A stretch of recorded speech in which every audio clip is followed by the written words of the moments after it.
Bismillahirrahmanirrahim. Assalamu alaikum, dear learners. I welcome you all in today's video, that is an addition in our lecture series relating to basics of political science and international relations.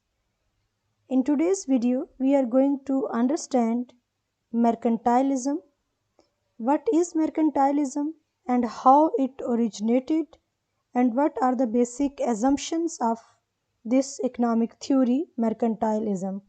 All these things we are going to learn in this video, so please be attentive. Let's start learning. Mercantilism word merchant Latin word से derive किया गया है, and this term mercantilism is associated with political economy as both a theory and a practice. Historically, it can be defined as the economic theory that trade generates wealth, and hence it is in the best interests of the government to promote exports and restricts imports. It means it is not a free trade economy. Mercantilism does not support and does not project free trade market. ये free trade economy concept को promote नहीं करती, बल्कि ये एक ऐसी approach है जिसमें एक्सपोर्ट्स को प्रमोट करने की बात हो रही है और इंपोर्ट्स को रेस्ट्रिक्ट करने की बात हो रही है.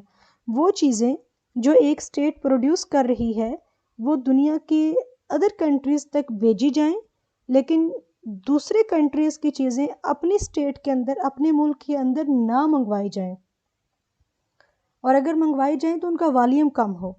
एक्सपोर्ट्स को मैक्सिमम लेवल पे जाके प्रमोट किया जाए और इंपोर्ट्स को मैक्सिमम लेवल पे जाके कम किया जाए. यानी जितनी मुमकिन हो सकती हैं इंपोर्ट्स कम की जाएं और जितनी मुमकिन हो सकती हैं एक्सपोर्ट्स बढ़ाई जाएं. क्यों?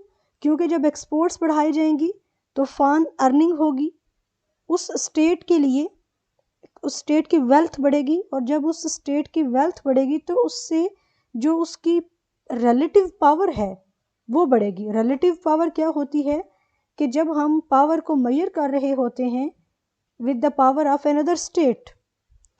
अगर हम इसका ओरिजिन देखें कि ये जो टर्म है ये किसने इंट्रोड्यूस करवाई, तो it goes back to the work of Thomas More in the 17th century. तो ये जो टर्म है that got its origination its origin in 17th century. 17वीं सदी में हमें इस टर्म का ओरिजिन नज़र आता है. और अभी तक इस स्लाइड में आपने जो अंडरस्टैंड किया कि what is the basic theme of this economic theory, to promote and to project and to enhance exports and to restrict and to minimize imports. imports को कम किया जाना और exports को बढ़ाना. It is not a theory of IR, जैसे हम liberalism की या रियलिज्म की बात करते हैं, स्ट्रक्चरल रियलिज्म की बात करते हैं, but it's focus on advancing the interests of the state. State के इंटरेस्ट को ये कैसे एडवांस कर रही है, स्टेट के इंटरेस्ट को ये जो अप्रोच है ये कैसे इम्प्रूव कर रही है, कैसे बढ़ा रही है, कैसे इंक्रीज़ कर रही है. अभी हमने पीछे बात की कि इस अप्रोच के मुताबिक, इस थ्योरी के मुताबिक एक्सपोर्ट्स को इंक्रीज़ करने पे फोकस किया जा रहा है और इंपोर्ट्स को कम करने पे फोकस किया जा रहा है. और जब एक स्टेट की एक्सपोर्ट्स बढ़ेंगी तो उस स्टेट का जो कल्चर है, उस स्टेट की जो एक्सपोर्ट्स हैं वो पूरी दुनिया के अंदर, पूरी दुनिया की मार्केट के अंदर जाएंगी, तो डेफिनेटली उस स्टेट का जो नाम है, उस स्टेट का जो कल्चर है उसकी भी प्रमोशन होगी. तो ये जो थ्योरी है, this theory advances and this theory assumes to advance the interests of the state.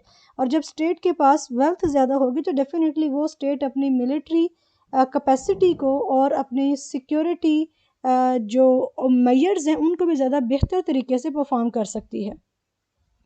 इस सेंस में ये कहा जा सकता है कि this theory complements realism in some respects. क्योंकि अगर आप रियलिज्म थ्योरी को देखें तो रियलिज्म में भी जो मेजर फोकस है वो स्टेट पावर के ऊपर है, वो नेशनल इंटरेस्ट्स के ऊपर है. और अगर हम पावर की बात करें तो मिलिट्री पावर के ऊपर जो IR रियलिस्ट्स हैं they focus. A basic premise of classical mercantilism is that national wealth and military power form a virtuous circle. जो नेशनल वेल्थ है और मिलिट्री पावर है, they form a virtuous circle. कैसे? जब नेशनल वेल्थ इंक्रीज होगी तो military power भी increase होगी। Wealth enhances military power relative to other countries, जो कि रियलिज्म की एक बेसिक एजम्पशन है। सब्सटेंशियल वेल्थ, जो मैक्सिमम वेल्थ है, सिग्निफिकेंट वेल्थ है, is acquired through trade.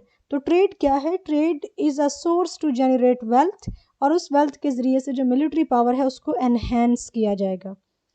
Trade is protected by naval power.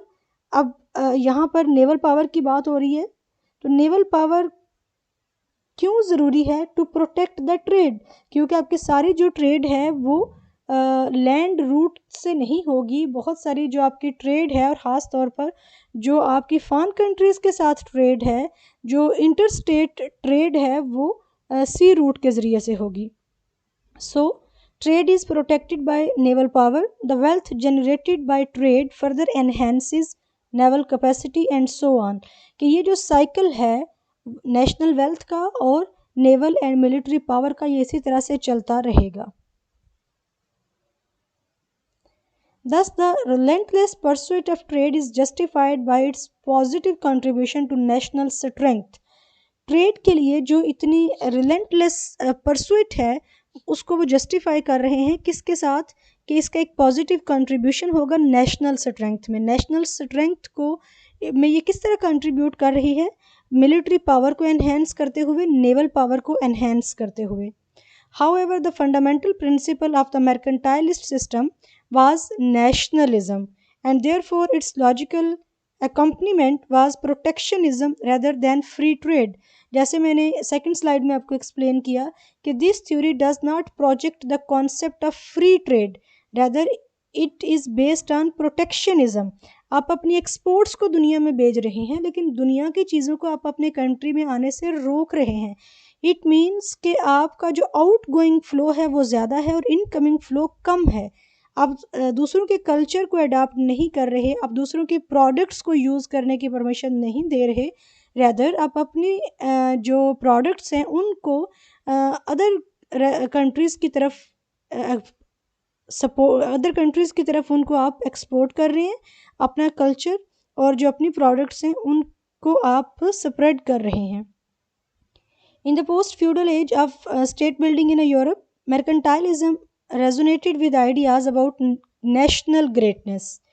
It also went hand in hand with colonialism. From the 17th century onwards, the grounds for legitimate warfare were enlarged to encompass commercial and market considerations. Thus, for example, the Dutch and British East India Companies, both of which were established in response to the Spanish monopolization of the spice trade in Asia, waged economic war against each other. तो अगर आप Europe के अंदर होने वाले जो different wars हैं, आप वर्ल्ड वार 1 को देख लीजिए और वर्ल्ड वार 2 को देख लीजिए, तो वर्ल्ड वार 1 और वर्ल्ड वार 2 के अंदर भी आपको ये एक फैक्टर नज़र आएगा कि जो डिफरेंट यूरोपियन स्टेट्स थी, जो कि दुनिया के डिफरेंट कंट्रीज़ को एज अ कॉलोनी वहाँ पर उन्होंने अपना रूल इस्टेब्लिश किया हुआ था। तो वो वहाँ पर जो उनकी अपनी प्रोडक्ट्स थी, वो उन प्रोडक्ट्स को वहाँ पे प्रोजेक्ट कर रही थी। वो वहाँ से रॉ मटेरियल लेती और रॉ मटेरियल को अपनी स्टेट के अंदर प्रोसेस करती, और जो फाइन प्रोडक्ट होती, फाइनल प्रोडक्ट होती, उसके लिए उन्होंने ये मार्केट सर्च की हुई थी और यहाँ पर ला के वो अपनी चीज़ों को सेल आउट करते थे।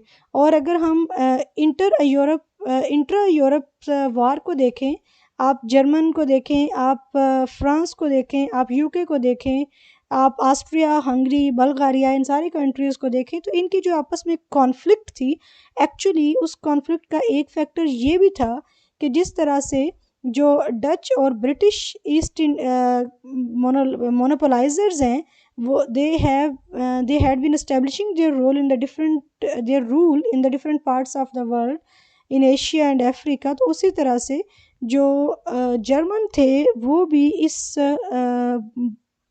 अपॉर्चुनिटी को अवेल करना चाहते थे। So let's summarise this concept mercantilism. What is mercantilism? Mercantilism is an economic theory which focuses to promote exports and to restrict imports. ये एक ऐसी थ्योरी है जो कि एक्सपोर्ट्स को बढ़ाने पे एक्सपोर्ट्स को प्रमोट करने पे जोर देती है और इंपोर्ट्स को रेस्ट्रिक्ट करती है, इंपोर्ट के दायराकार को कम करती है। Thank you so much for watching, take care.